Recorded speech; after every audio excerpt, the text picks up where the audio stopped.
Hello നമസ്കാരം. ഹോലാവേൾഡിൻ്റെ പുതിയൊരു വീഡിയോയിലേക്ക് എല്ലാവർക്കും സ്വാഗതം. വിസ റിജക്ഷൻ്റെ സീസണാണ്. നിങ്ങൾക്കറിയാം, ജൂലൈ ഇൻടേക്കും ഫെബ്രുവരി ഇൻടേക്കും കഴിഞ്ഞ ഫെബ്രുവരി ഇൻടേക്കും ഈ വരുന്ന ജൂലൈ ഇൻടേക്കിലും റിജക്ഷൻസ് സംഭവിക്കുന്നുണ്ട്. അപ്പോൾ അതിൻ്റെ ഒരു അനാലിസിസ് ആണ് ഈ വീഡിയോയിൽ പറയുന്നത്. എന്ത് കാരണങ്ങൾ കൊണ്ടാണ് റിജക്ഷൻ വരുന്നത്, ഇനി റിജക്ഷൻ വന്നിട്ടുള്ള കുട്ടികളാണ് ഈ വീഡിയോ കാണുന്നതെങ്കിൽ നിങ്ങളുടെ പ്രൊഫൈലിൽ നമുക്കൊന്ന് അനലൈസ് ചെയ്യാൻ പറ്റും. നമ്മളെ കോൺടാക്ട് ചെയ്ത് കഴിഞ്ഞാൽ എന്ത് കാരണം കൊണ്ടാണ് റിജക്ഷൻ വന്നത് എന്ന് അറിഞ്ഞാൽ നമുക്ക് ഹെൽപ്പ് ചെയ്യാൻ പറ്റും. വേറെ ഓപ്ഷൻസ് നിങ്ങൾക്ക് പറഞ്ഞു തരാൻ പറ്റും. അതിനേക്കാൾ ഉപരി ചിലപ്പോൾ നിങ്ങളുടെ കേസ് റീഫയൽ ചെയ്ത് ക്ലിയർ ചെയ്യാനും സാധിക്കും. അതെങ്ങനെയാണെന്ന് ചോദിച്ചാൽ, ഗ്രൂപ്പ് ഓഫ് 8 യൂണിവേഴ്സിറ്റീസിലൊക്കെ നമ്മൾ റിജക്ഷൻ വന്നിട്ട് റീ അപ്ലൈ ചെയ്യുകയാണ്. നമ്മൾ കറക്റ്റ് കാര്യങ്ങൾ പറഞ്ഞ് ഈ നമ്മുടെ പ്രൊഫൈലിൻ്റെ മെറിറ്റ് പറഞ്ഞ് വീണ്ടും ഫയൽ ചെയ്ത് കഴിഞ്ഞാൽ കിട്ടുന്നുണ്ട്. അത് യൂണിവേഴ്സിറ്റിയുടെ സപ്പോർട്ട് വേണം. ഒബ്വിയസ്ലി യൂണിവേഴ്സിറ്റിയും ചെക്ക് നടത്തിയതിന് ശേഷം ഇത് മെറിറ്റുള്ള പ്രൊഫൈലാണ്, റിജക്റ്റ് ആവേണ്ട പ്രൊഫൈലല്ല എന്ന് അവർക്ക് ബോധ്യമായാൽ റീഫയൽ ചെയ്യുന്ന കേസുകളിൽ 98% വിസ വരുന്നുണ്ട്. നമുക്കിപ്പം മൊണാഷിലേക്ക് ഒരു കുട്ടിക്ക് റിജക്ഷൻ വന്നിരുന്നു, റീഫയൽ ചെയ്തപ്പോൾ വന്നു. പിന്നെ ഗ്രൂപ്പ് ഓഫ് 8 അങ്ങനെ റിജക്ഷൻ വരാറില്ല. ഇപ്പോൾ സംഭവിക്കുന്നത് എന്താണെന്ന് വെച്ചാൽ, AI സഹായത്തോടു കൂടി അനലിറ്റിക്കൽ കേപ്പബിലിറ്റീസിലേക്ക് ഇൻവെസ്റ്റ് ചെയ്യുന്നു എന്ന് പറഞ്ഞിരുന്നു. ആ ഇൻവെസ്റ്റ് ചെയ്തതിൻ്റെ റിസൾട്ടാണ് എന്നാണ് നമ്മൾ മനസ്സിലാക്കുന്നത്. അപ്പം സിസ്റ്റമാണ് ജനറേറ്റ് ചെയ്യുന്നതെന്നാണ് നമ്മുടെ വിശ്വാസം. ഒരു പേഴ്സൺ അല്ല ഇപ്പം ഇത് തീരുമാനിക്കുന്നത്. നമുക്ക് പൊസിഷൻ നമ്പർ എന്ന് പറഞ്ഞിട്ടാണ് നമ്മളുടെ വിസ ഗ്രാൻഡിലും റെഫ്യൂസനിലും ഒക്കെ എഴുതി വരുന്നത്. അപ്പോൾ ഒരു കേസ് ഓഫീസറിൻ്റെ പേര് അവിടെ മെൻഷൻ ചെയ്യുന്നില്ല.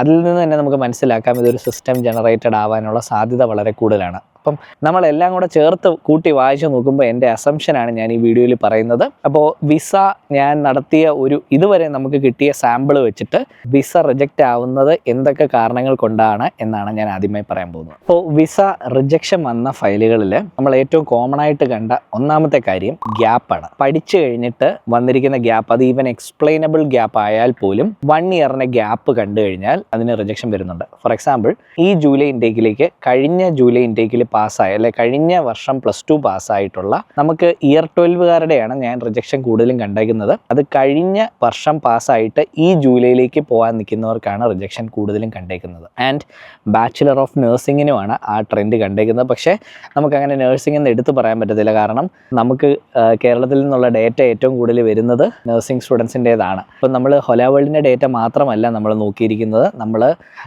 എൻ്റെ ഓസ്ട്രേലിയ കമ്മ്യൂണിറ്റി വഴി നമ്മൾ അപ്രോച്ച് ചെയ്തേക്കുന്ന, അല്ലെങ്കിൽ നമ്മളെ യൂട്യൂബ് പ്രേക്ഷകരുടെയും ഒക്കെ ഓസ്ട്രേലിയൻ വിസ റിജക്ഷൻസ് പരിഗണിച്ചിട്ടാണ് ഞാൻ ഈ വീഡിയോ തയ്യാറാക്കുന്നത്. എന്ത് കാരണങ്ങൾ കൊണ്ടാണ് റിജക്ഷൻ വരുന്നതെന്ന്. അപ്പോൾ ഒന്നാമത്തെ കാര്യം ഇയർ ഗ്യാപ്പാണ്. രണ്ടാമത്തെ കാര്യം മാർക്സ് ആണ്. 65% മാർക്കിന് താഴെയുള്ളവർക്കാണ് റിജക്ഷൻ കാണുന്നത്. 65ന് മേളിൽ റിജക്ഷൻസ് കാണുന്നില്ല. അടുത്തത് ബാക്ക്ലോഗ്സ്. 10 ബാക്ക്ലോഗ്സിന് മേളിലുള്ളവർക്ക് റിജക്ഷൻ കണ്ടിട്ടുണ്ട്. നമുക്കൊരു 38 ബാക്ക്ലോഗ്സിൻ്റെ കേസ് കണ്ടിട്ടുണ്ട്. ആ 38 ബാക്ക്ലോഗ്സ് ഉള്ള ഒരു പ്രൊഫൈലിന് റിജക്ഷൻ വന്നിട്ടുണ്ട്.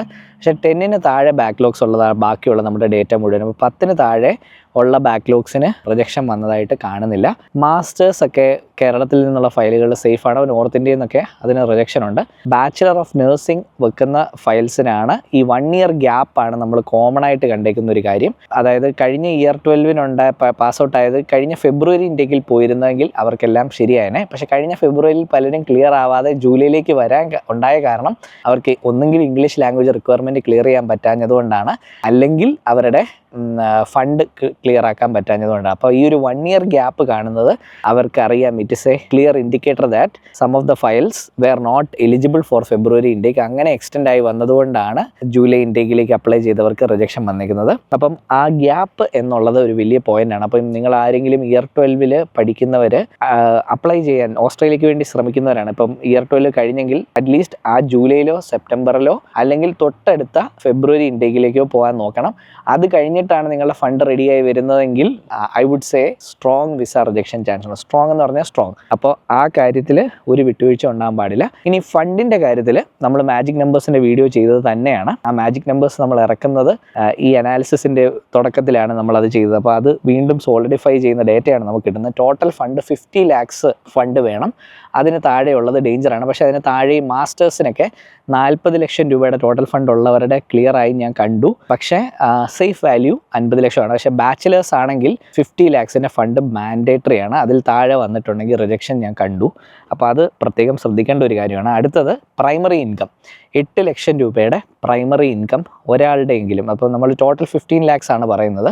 അപ്പോൾ ഈ നമ്മൾ കണ്ടേക്കുന്ന ഡേറ്റ ഒരാളുടെ, അച്ഛൻ്റെയോ അമ്മയുടെയോ എങ്കിലും ഒരാളുടെ ഇൻകം 8 lakhsന് മേളിൽ ഉണ്ടായിരിക്കണം. അപ്പോൾ ആ റൂളിൽ ഞാൻ പറയുന്നത് 15 ലക്ഷം തന്നെയാണ് ഏറ്റവും സേഫ് ആയിട്ടുള്ള വാല്യൂ. 15 ലക്ഷം രൂപ ഒരാളുടെ തന്നെ ഇൻകം ഉണ്ടെങ്കിൽ ഏറ്റവും നല്ലതാണ്. പക്ഷേ എല്ലാ കേസിലും അങ്ങനെയല്ല. പക്ഷേ ഈ റൂൾ മനസ്സിൽ വിചാരിക്കുക, പ്രൈമറി ഇൻകം 8 lakhs. പിന്നെ യൂണിവേഴ്സിറ്റി സെലക്ഷൻ ഇമ്പോർട്ടൻ്റ് ആണ്. നമുക്കൊരു 600 റാങ്കിങ്ങിനകത്ത് വരുന്ന യൂണിവേഴ്സിറ്റീസിൽ ഹൈ വിസ സക്സസ് കാണുന്നുണ്ട്. 600-ൽ താഴെ റാങ്കിങ് വരുന്ന യൂണിവേഴ്സിറ്റീസിൽ റിജക്ഷൻ കണ്ടിട്ടുണ്ട്. പക്ഷെ നമുക്ക് അങ്ങനെ റാങ്കിങ് വെച്ചിട്ടാണ് എന്ന് ശരിക്കും ടൈപ്പ് കാസ്റ്റ് ചെയ്ത് പറയാൻ സാധിക്കുകയില്ല. കാരണം ഈ റാങ്കിങ് കുറവുള്ള യൂണിവേഴ്സിറ്റീസാണ് അക്കാഡമിക് ക്രൈറ്റീരിയാസ് റിലാക്സ് ചെയ്തേക്കുന്നത്. അവരാണ് ഈ പറഞ്ഞ ഫണ്ട് 65% മാർക്കില്ലാത്തതും ബാക്ക്ലോഗ്സും അങ്ങനത്തെ ഡാറ്റയാണ് കൂടുതൽ. അതുകൊണ്ട് ഞാൻ ഈ യൂണിവേഴ്സിറ്റിയെ വെച്ച് പോയിന്റ് ചെയ്യാൻ പറയാൻ പാടാണ്. എന്നാലും ഞാൻ അതുകൂടി പറയാം, നമുക്ക് സേഫർ സൈഡ് എപ്പോഴും ഒരു 600 റാങ്കിങ്ങിന് അകത്ത് വരുന്ന യൂണിവേഴ്സിറ്റീസ് ആണ്. ദീസ് ഡാറ്റാസ് ആർ ഓൾ, നമുക്കിപ്പോൾ ഡേറ്റ വെച്ചിട്ടേ പറയാൻ പറ്റത്തുള്ളൂ, ഇതിൻ്റെ റൂൾസ് ഒന്നും പറയാൻ പറ്റില്ല. സേഫസ്റ്റ് ഓപ്ഷൻ ഒരു 600 റാങ്കിങ്ങിനകത്ത് വരുന്ന യൂണിവേഴ്സിറ്റീസ് സെലക്ട് ചെയ്യുന്നതാണ് ഒന്ന്. 2, നമുക്ക് 1 year ഗ്യാപ്പ് വരാതെ നോക്കുക. ഈവൻ തോ it is N explainable gap. +2 കഴിഞ്ഞവർക്കാണ് കൂടുതലും. ഈ മാസ്റ്റേഴ്സ് ഒക്കെ കഴിഞ്ഞവർ എക്സ്പീരിയൻസ് ഒക്കെ ഉണ്ടെങ്കിൽ that is fine, perfectly fine. ഞാൻ പറഞ്ഞ മാസ്റ്റേഴ്സിന് നമ്മൾ ഇതുവരെ ഒരു റിജക്ഷൻ പോലും കണ്ടിട്ടില്ല. ഹൊല വേൾഡിൻ്റെ ഡേറ്റയിൽ പുറത്തുനിന്നുള്ളവരുടെ ഡേറ്റയെ കണ്ടിട്ടുണ്ട്, പക്ഷേ അത് SOP ക്ലിയർ അല്ലാത്തത് കൊണ്ടൊക്കെയാണ് അങ്ങനെ വന്നത്. ബാച്ചിലേഴ്സിന് ഈ 1 year ഗ്യാപ്പാണ് ഞാൻ ഹൊല വേൾഡിൽ ആകെ കണ്ട റീസൺ. പുറത്തുനിന്നും സിമിലർ ട്രെൻഡ് കാണിക്കുന്നു. 1 year എന്നുള്ള ഗ്യാപ്പ് ഒരു സ്ട്രോങ് റീസൺ ആണ് റിജക്ഷൻ വരാനായിട്ട്. അപ്പോൾ അങ്ങനെ 1 year എന്തെങ്കിലും ഇപ്പോൾ ഈ ജൂലൈയിൽ പഠിച്ചു കഴിഞ്ഞവർക്ക് ഈ ജൂലൈ ഇൻടേക്കോ സെപ്റ്റംബർ ഇൻടേക്കോ അടുത്ത ഫെബ്രുവരി ഇൻടേക്കോ പറ്റുന്നില്ലെങ്കിൽ please don't apply for July intake. It's better to apply for another country. ഒരു വിസ റിജക്ഷൻ മേടിച്ച് സമയം കളയുന്നതിനേക്കാളും എന്നാണ് എൻ്റെ അഡ്വൈസ്. സോ ലെറ്റ് സി, നമുക്ക് കേസ് ബൈ കേസ് ഹെൽപ്പ് ചെയ്യാം. ഇനി നിങ്ങളുടെ ഫയലിന് റിജക്ഷൻ കിട്ടിയിട്ടുണ്ടെങ്കിൽ തീർച്ചയായും നമ്മളെ കോൺടാക്ട് ചെയ്യാൻ ഞങ്ങൾ അതിൻ്റെ സൊല്യൂഷൻസുമായിട്ട് റെഡിയാണ്. കാരണം നമ്മുടെ സ്റ്റുഡൻസിന് റിജക്ഷൻ കിട്ടിയിട്ടുണ്ടെങ്കിൽ ഞങ്ങൾക്ക് 100% വിസ ഉണ്ടായിരുന്നു എന്ന് അവകാശപ്പെടാൻ സാധിക്കുകയില്ല. റിജക്ഷൻ ഇന്ത്യയിൽ വളരെ കോമൺ ആണ്. 50% ആണ് ഇന്ത്യയിലെ ടോട്ടൽ വിസ സക്സസ്. കേരളത്തിലെ ഡാറ്റ 80%, 75% ആണെന്നാണ് നമ്മൾ എൻ്റെ ഓസ്ട്രേലിയ നോക്കുമ്പോൾ മനസ്സിലാവുന്നത്. ബട്ട് നമ്മളിതിൽ നിന്ന് മനസ്സിലാക്കേണ്ടത് വെരി കെയർഫുൾ ആക്കിയിട്ടുണ്ട്, ടൈറ്റ് ആക്കിയിട്ടുണ്ട് പ്രോസസ്സ്. ഞാൻ ഇതിനു മുന്നേ പരാതി പറയുന്നുണ്ടായിരുന്നു, എനിക്ക് ട്രെൻഡ് മനസ്സിലാവുന്നില്ല എന്ന്. പക്ഷേ നമ്മൾ കുറച്ചധികം വിസ റിജക്ഷൻ ഫയൽസ് വന്നതെല്ലാം ചെക്ക് ചെയ്തപ്പോൾ നമുക്ക് ഒരു കോമൺ ട്രെൻഡ് രൂപീകരിക്കാൻ സാധിച്ചിട്ടുണ്ട്. എൻ്റെ ഫ്രണ്ട്സ് കൺസൾട്ടൻസി നടത്തുന്നവരുടെ കയ്യിൽ നിന്നും നമുക്ക് ഡേറ്റ സ്വീകരിക്കാൻ പറ്റിയിട്ടുണ്ട്. അപ്പോൾ ഞങ്ങൾക്ക് ഒരു കോമൺ ഡിസ്കഷൻസ് നടത്തിയിട്ടുണ്ട്. അതുപോലെ നിങ്ങൾക്കറിയാം, നമ്മൾ ആപ്ലിക്കേഷൻസ് വെക്കുന്ന അഗ്രിഗേറ്റർ മോഡൽസുമായിട്ടും സംസാരിച്ചിട്ടുണ്ട്. അവരുടെ കയ്യിൽ ഹ്യൂജ് ഇന്ത്യയുടെ ഡേറ്റയുണ്ട്. അപ്പോൾ അങ്ങനത്തെ മീറ്റിങ്സിലൂടെയാണ് ഞാൻ ഈ ഒരു നിഗമനത്തിലെത്തിയേക്കുന്നത്. വരുന്ന ദിവസങ്ങളിൽ കൂടുതൽ അപ്ഡേറ്റ്സ് തരും. എന്തായാലും ഹൊല വേൾഡ് വഴി വരുന്ന സ്റ്റുഡൻസ് ഏറ്റവും സേഫ് ആയിരിക്കും. കാരണം ഞങ്ങൾ പഠിച്ചിട്ടാണ് ഓരോ വാല്യൂസ് പറയുന്നതും സജഷൻസ് തരുന്നതും. So be very confident. നിങ്ങളുടെ ഫയൽ നല്ലതാണെന്ന് ഉറപ്പാക്കുക. അതിന് വേണ്ട എല്ലാ ഹെൽപ്പും ഞങ്ങളുടെ റിസപ്ഷൻ ടീം ചെയ്യുന്നുണ്ട്. ഇനി റിജക്ഷൻ കിട്ടിയ കുട്ടികൾ വിഷമിക്കേണ്ട ഒരു കാര്യമില്ല. നിങ്ങൾ നഴ്സിംഗ് പ്രോഗ്രാമിനാണ് അപ്ലൈ ചെയ്തിട്ട് റിജക്ഷൻ കിട്ടിയെങ്കിൽ next best option is UK. കാരണം നമുക്ക് അവിടെ വിസ സക്സസ് ബെറ്റർ ആണ്. ആൻഡ് UK-യിൽ ഓസ്ട്രേലിയ റിജക്ഷൻ കിട്ടിയവർക്ക് ഓസ്ട്രേലിയ വരാൻ ആഗ്രഹമുള്ളതുകൊണ്ടാണല്ലോ. അപ്പം UK-യിൽ പഠിച്ചു കഴിഞ്ഞ് 1 year എക്സ്പീരിയൻസ് UK-യിൽ എടുത്തു കഴിഞ്ഞാൽ ഓസ്ട്രേലിയക്ക് ഡയറക്റ്റ്ലി രജിസ്ട്രേഷൻ എലിജിബിൾ ആണ്. അപ്പോൾ അതിന് വേണ്ട എല്ലാ സർവീസസും ഹൊല വേൾഡിൻ്റെ മൈഗ്രേഷൻ ടീം ചെയ്തു തരും. ഞാൻ സൂൺ മൈഗ്രേഷൻ ഏജൻറ്റ് ആവുകയും ചെയ്യും. ഫുൾ സപ്പോർട്ട് ഞാൻ വാഗ്ദാനം ചെയ്യുകയാണ്. UK-യിലേക്ക് bachelor of nursing Hola World വഴി പഠിക്കാൻ പോകുന്ന കുട്ടികൾക്ക് അവരുടെ രജിസ്ട്രേഷൻ പ്രോസസ്സ് നമ്മൾ സപ്പോർട്ട് ചെയ്യും. We are clearly confident about that fact. Nursing പ്രോഗ്രാമിന് ഓസ്ട്രേലിയ റിജക്ഷൻ കിട്ടിയവരെ അതൊരു പാത്വേ ആണ്. അതർ പ്രോഗ്രാംസ് ആണെങ്കിൽ ഇപ്പോൾ ITക്കോ ഒക്കെയാണ് റിജക്ഷൻ കിട്ടിയെങ്കിൽ there are other options. Australia പോലെ കിടപിടിക്കുന്ന വേറെ ഓപ്ഷൻസ് ഉണ്ട്. Netherlands is A very good country, Ireland is A very good country. അപ്പോൾ ഈ ഓപ്ഷൻസ് പറയാം. പിന്നെ ഓസ്ട്രേലിയയിലേക്ക് വേറെ വരാനുള്ള മാർഗ്ഗമുണ്ട്, ന്യൂസിലൻഡിൽ നിന്ന് ഓസ്ട്രേലിയയിലേക്ക് വരാനായിട്ട്. അപ്പോൾ ഓസ്ട്രേലിയയിൽ ഒരു റിജക്ഷൻ കിട്ടിയാൽ 3 years ഓസ്ട്രേലിയ പല യൂണിവേഴ്സിറ്റീസും എടുക്കാറില്ല. എന്നാൽ ഓസ്ട്രേലിയയിലെ ചില യൂണിവേഴ്സിറ്റീസ് ഒരു റിജക്ഷൻ കിട്ടിയ ഫയലിനെ നെക്സ്റ്റ് ഇയറിലേക്ക് പരിഗണിക്കുന്നുണ്ട്. അപ്പോൾ അതൊക്കെ കേസ് ബൈ കേസ് ബേസിസിലാണ്. അതിന് കുറച്ച് റൂൾസ് ഉണ്ട്. എല്ലാം എനിക്ക് ഈ വീഡിയോയിൽ പറയാൻ പറ്റത്തില്ല. പക്ഷേ നിങ്ങൾ കോൺടാക്ട് ചെയ്താൽ that will be helpful for my viewers as well. കാരണം അതിൽ നിന്ന് നമുക്ക് കൂടുതൽ ഡേറ്റ കിട്ടും. ആ സാമ്പിൾ വെച്ച് നമുക്ക് കൂടുതൽ അക്യുറേറ്റ് ആയിട്ടുള്ള കാര്യങ്ങൾ, ഇൻസൈറ്റ്സ് ഷെയർ ചെയ്ത് തരാൻ സാധിക്കും. So that's all for today's video. ഒപ്പം തന്നെ വിസ കിട്ടിയ കുട്ടികൾക്ക് കൺഗ്രാറ്റുലേഷൻസ്.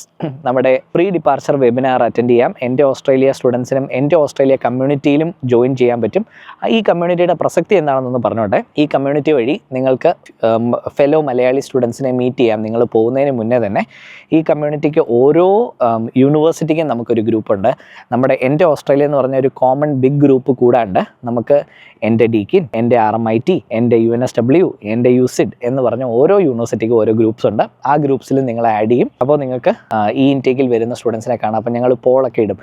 അപ്പം എക്സിസ്റ്റിംഗ് സ്റ്റുഡൻസ് ആ ഗ്രൂപ്പിലുണ്ടാവും. പക്ഷേ ഈ ഇൻടേക്കിൽ പോകുന്ന ആരൊക്കെയാണ്, ഈ ക്യാമ്പസിലുള്ള ആരൊക്കെയാണ്, അപ്പം ആ പോള് യെസ് നോ അടിക്കുന്ന ആൾക്കാരെ നിങ്ങൾക്ക് ചാറ്റ് ചെയ്യുമ്പോൾ ഒത്തിരി പേർക്ക് ഹെൽപ്ഫുൾ ആണെന്ന് പറഞ്ഞിട്ടുണ്ട്. അത് മാത്രമല്ല, നിങ്ങൾക്ക് ബാങ്ക് അക്കൗണ്ട് ഓപ്പണിംഗ് അസിസ്റ്റൻസ് നമ്മളുടെ ടീം ചെയ്തു തരുന്നുണ്ട്. എൻ്റെ Australia team is all ready. ഞങ്ങൾ വർക്കൊക്കെ കുറച്ച് പേരുടെ വർക്കൊക്കെ എടുത്ത് മാറ്റി they are ready to help you guys. ഇതൊക്കെ ഞങ്ങളൊരു ഗുഡ് വില്ലിന് വേണ്ടി ചെയ്യുന്നതാണ് കേട്ടോ. നമ്മുടെ കുട്ടികൾ, നമുക്കൊരു സന്തോഷമാണ് കുട്ടികളെ പറ്റുന്ന അത്രയും ഹെൽപ്പ് ചെയ്യുക. ഞങ്ങൾ ചെയ്യുന്ന ഒരല്പം കൂടുതലാണ് എന്ന് ചിലപ്പോൾ ഞങ്ങൾ ചിന്തിക്കാറുണ്ട്. സ്പൂൺ ഫീഡിങ് ആണോ? പക്ഷേ നമുക്ക് ഈ കാര്യങ്ങളൊക്കെ ചെയ്തു തരുന്ന വഴി നമ്മുടെ കുട്ടികൾക്ക് പഠിക്കാനാണ് നമ്മൾ വരുന്നത്. പഠനത്തിൽ കൂടുതൽ കോൺസെൻട്രേറ്റ് ചെയ്യാൻ ബാക്കി ഞങ്ങൾക്ക് ചെയ്തു തരാൻ പറ്റുന്ന സഹായങ്ങളൊക്കെ ഞങ്ങൾ ചെയ്തു തരാൻ ശ്രമിക്കുന്നുണ്ട്. അക്കോമഡേഷൻ അസിസ്റ്റൻസ് പ്രൊവൈഡ് ചെയ്യുന്നുണ്ട്. ഫ്ലൈറ്റ് ബുക്കിംഗ് അസിസ്റ്റൻസ് ഉണ്ട്. അപ്പോൾ ഈ എൻ്റെ ഓസ്ട്രേലിയ ഗ്രൂപ്പിൽ വന്നു കഴിഞ്ഞാൽ നമുക്ക് ആ ഫോമിൽ തന്നെ പറയുന്നുണ്ടാകും നിങ്ങൾ ഫ്ലൈ ചെയ്യാൻ താല്പര്യപ്പെടുന്ന ഡേറ്റ് ഏതാണ് എന്ന് പറഞ്ഞു കഴിഞ്ഞാൽ ആ ഡേറ്റിൽ കൂടെ ട്രാവൽ ചെയ്യാൻ നമ്മുടെ കയ്യിലുള്ള ഡേറ്റ അറിയാവുന്ന പിള്ളേരെ ഗ്രൂപ്പ് ചെയ്ത് നിങ്ങൾക്ക് ഫ്ലൈറ്റ് ടിക്കറ്റ് ബുക്ക് ചെയ്യാനുള്ള അവസരം തരാം. അല്ലെങ്കിൽ ബാക്കിയുള്ള പിള്ളേർ ബുക്ക് ചെയ്തേക്കുന്നവരുടെ ഡേറ്റ വേണമെങ്കിലും ഷെയർ ചെയ്യാം. അപ്പോൾ ഇങ്ങനെയുള്ള കാര്യങ്ങൾ നിങ്ങൾക്ക് ഹെൽപ്ഫുൾ ആയിട്ട് വരും. അപ്പോൾ എൻ്റെ ഓസ്ട്രേലിയയിൽ തീർച്ചയായിട്ടും ജോയിൻ ചെയ്യാം. അതിൻ്റെ ലിങ്കും ഞാൻ ഡിസ്ക്രിപ്ഷനിൽ കൊടുത്തേക്കാം. And will come with more updates on Australian student visa and also other countries. Netherlands, UK, New Zealand, Ireland ഒക്കെ നമ്മൾ വളരെ കോൺഫിഡൻ്റ് ആയിട്ട് നല്ല നമ്പേഴ്സ് ചെയ്യുന്നുണ്ട്. ആർക്കെങ്കിലും ഈ രാജ്യങ്ങളിലേക്ക് ആപ്ലിക്കേഷൻ ഇടണമെങ്കിലും ഞങ്ങളെ കോൺടാക്ട് ചെയ്യാവുന്നതാണ്. That's all for today's video. Thank you.